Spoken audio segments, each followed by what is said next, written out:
Hello friends, कैसे हैं सभी लोग।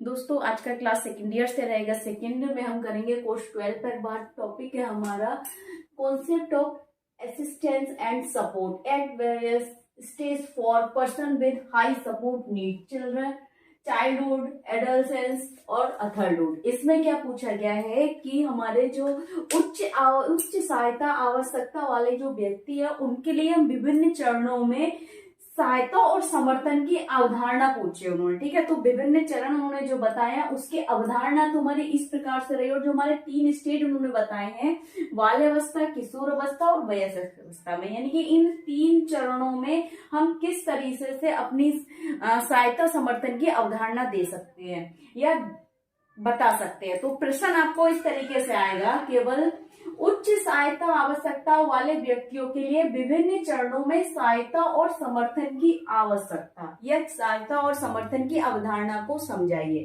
ठीक है, आपको ये स्टेज नहीं आएंगी। अगर स्टेज आएंगी तो आपको इस तरीके से आएगा, बाल्यावस्था, किशोर अवस्था, वयस्क अवस्था में विभिन्न चरणों में सहायता समर्थन की अवधारणा को समझाइए। इस तरीके से आएगा। ठीक है, 2 प्रश्न बनेंगे इसमें से, दोनों अलग अलग। तो पहले हम क्या करेंगे, सहायता और समर्थन की अवधारणा को समझेंगे। ठीक, किस तरीके से है देखिए।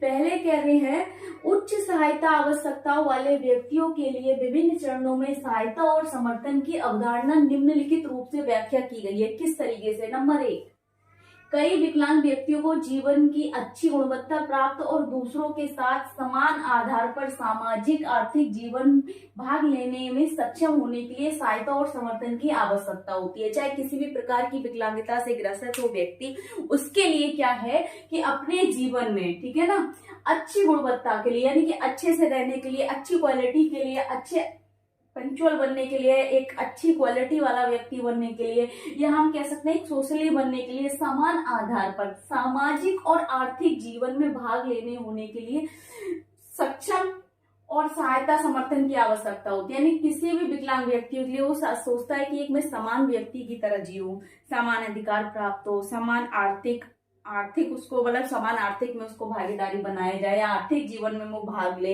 या हम कह सकते हैं एक अच्छे व्यक्ति के लिए एक अच्छी गुणवत्ता वाला जीवन जिए। तो उसके लिए क्या है, सहायता समर्थन की आवश्यकता होती है। ठीक है, उसमें अच्छा ये किस स्टेज का है, ये है हमारा वयस्क अवस्था की स्टेज का, ये उदाहरण अगर देखा जाए। ठीक है, बाद में अगर हम बताएंगे तो आपको सब समझ आएगा। ठीक है, पहले हम अवधारणा देख लेते हैं इसकी, सहायता समर्थन की अवधारणा जो बताइए। बहुविकलांग वाले लोगों को या वृद्ध व्यक्तियों को अपने घरों में रहने के लिए सहायता और आवश्यकता होती है। इस प्रकार व्यक्तियों को समुदाय में रहने और काम करने एवं अन्य गतिविधियों में भाग लेने के लिए सशक्त बनाया जाता है।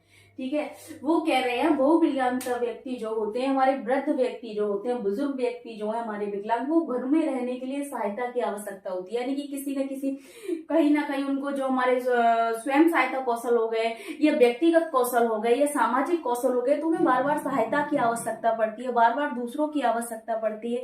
क्यों पड़ती है, कह रहे हैं इस प्रकार के व्यक्तियों को समुदाय में रहने और काम करने, अन्य गतिविधियों में भाग लेने के लिए सशक्त बनाया जाता है। किस तरीके से, उच्च सहायता समर्थन की आवश्यकता को पूरा करके हम उन्हें सशक्त बना सकते हैं। नेक्स्ट कह रहे हैं, अधिकांश सहायता और समर्थन परिवार के सदस्य या सामाजिक नेटवर्क से मिलता है। वो कह रहे हैं अधिकांश सहायता में हम क्या कर सकते हैं, अधिकांश सहायता में परिवार के सदस्यों या सामाजिक नेटवर्क से मिला सकते हैं और इनकी आवश्यकता को पूरा कर सकते हैं। नेक्स्ट कह रहे हैं, सामाजिक और आर्थिक जीवन में विकलांग व्यक्तियों की पूर्ण भागीदारी को सक्षम करने के लिए उत्तरदायी और औपचारिक सहायता सेवाओं का राज्य वित्त पोषण नीतियों का एक महत्वपूर्ण तथ्य है।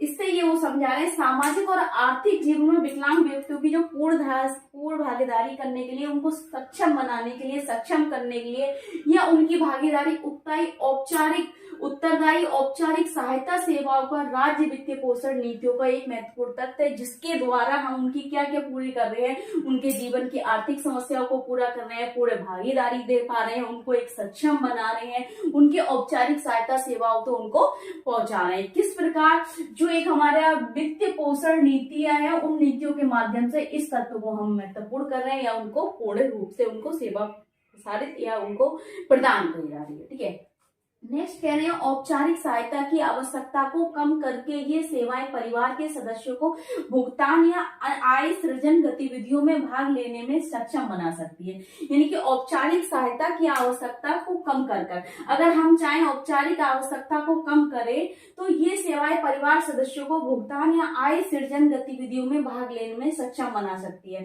यानी कि जो बच्चे ग्रस्त हैं, उनके परिवार के जो लोग उस बच्चे में ग्रस्त हैं, उनके लिए क्या करेंगे, आय सर्जन गतिविधियों को भाग ना दे करके अगर हम उनको क्या करें, उनको अलग तरीके से कौशल सिखाए तो उसमें हम उसको आत्मनिर्भर बना सकते हैं। ठीक है, अब कैसे, खोल रखिएगा।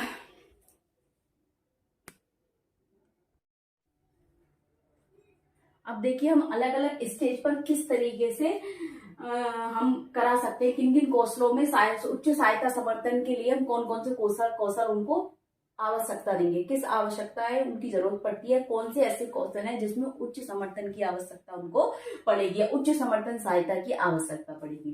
ठीक है, ये तो हमारे इसके क्या कहते हैं, उच्च समर्थन सहायता के ये हमारे क्या हो गए, उच्च सहायता समर्थन की हो गई अवधारणा, उच्च समर्थन सहायता की अवधारणा हो गई। अब वो स्टेज पर पूछ रहे हैं, अलग अलग चरणों पर पूछ रहे हैं। तो देखिए ये हमारी एक बाल्यावस्था आती है जिसमें हमें कौन कौन से कौशलों की मतलब वो करना पड़ता है। तो देखिए,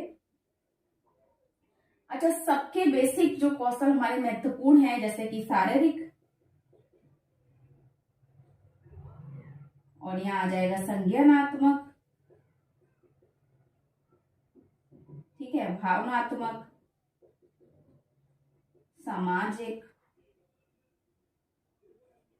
शैक्षणिक या व्यवसायिक।